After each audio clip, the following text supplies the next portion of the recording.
Assalamualaikum warahmatullahi wabarakatuh. Perkenalkan, nama saya Najwa Waya Zura dengan NIM 20, ingin menampilkan PowerPoint yang telah saya buat dan dengan tema Syekhona Khalil, seorang ulama besar dari Bangkalan.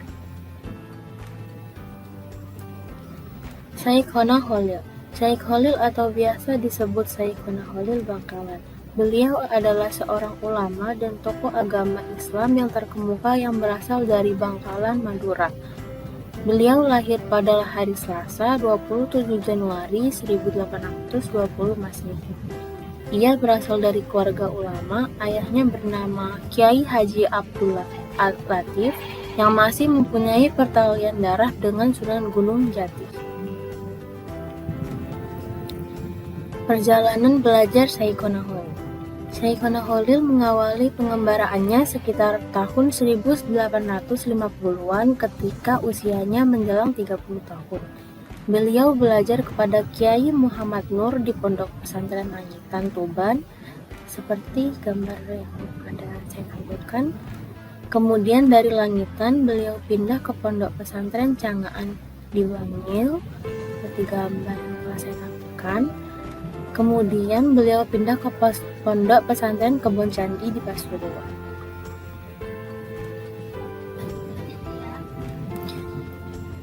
Pencapaian dan karya Syekhona Khalil. Salah satu pencapaian terbesar Syekhona Khalil adalah mendirikan pesantren Al-Anwar di Bangkalan, Madura, yang menjadi pusat pendidikan agama.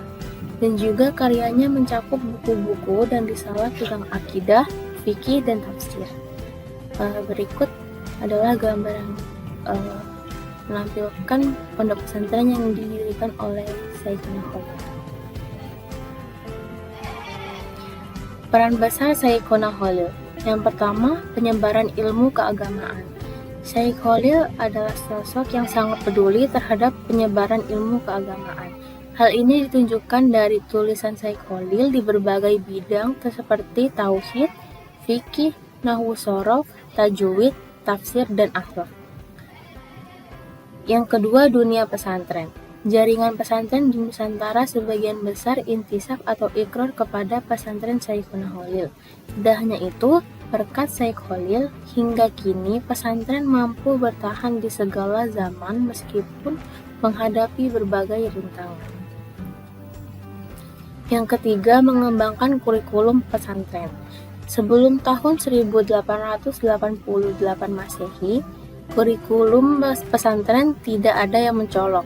Namun setelah ada karya Syekh Nawawi, Syekh Khotib Syahbaz, dan Syekh Mahfud Termas yang dibawa dan diajarkan Syekh Khalil ke Indonesia menjadi desain baru pada kurikulum pesantren.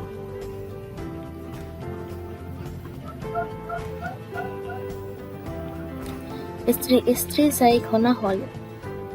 Ada 9 wanita yang tercatat sebagai istri Syekh Khalil. Beberapa di antara mereka beliau nikahi setelah beberapa istri sebelumnya meninggal dunia. Hal itu sangatlah wajar karena Syekh Khalil itu berumur panjang, bahkan ada yang mengatakan bahwa beliau berumur lebih dari 100 tahun.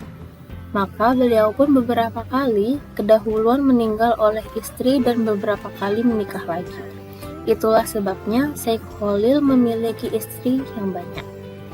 Mereka adalah yang pertama ada Nyai Raden Ayu Asep binti Rudrapati, yang kedua Nyai Ummu Rahmah, yang ketiga Nyai Raden Ayu Arbiah, yang keempat seorang wanita dari Telaga Biru, Bangkalan, belum diketahui namanya. Yang kelima, seorang wanita dari Sabrah 10, Bangkalan, belum diketahui juga namanya. Yang keenam, Nyai Hutab. Yang ketujuh, Nyai Raden Ayu Nurjati.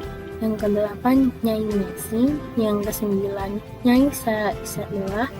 Dari 9 istri itu, hanya 4 orang yang menurunkan keturunan Syekh Khalil. Mereka adalah Nyai Asep, Nyai Ummu Rahmah, Nyai Arbiah, dan Nyai Mesi. Syekhona Khalil wafat. Syekhona Khalil wafat di Martajasa, Bangkalan, Madura sekitar tahun 1925 Masehi.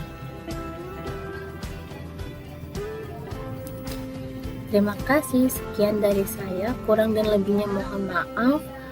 Wassalamualaikum warahmatullahi wabarakatuh. Dadah.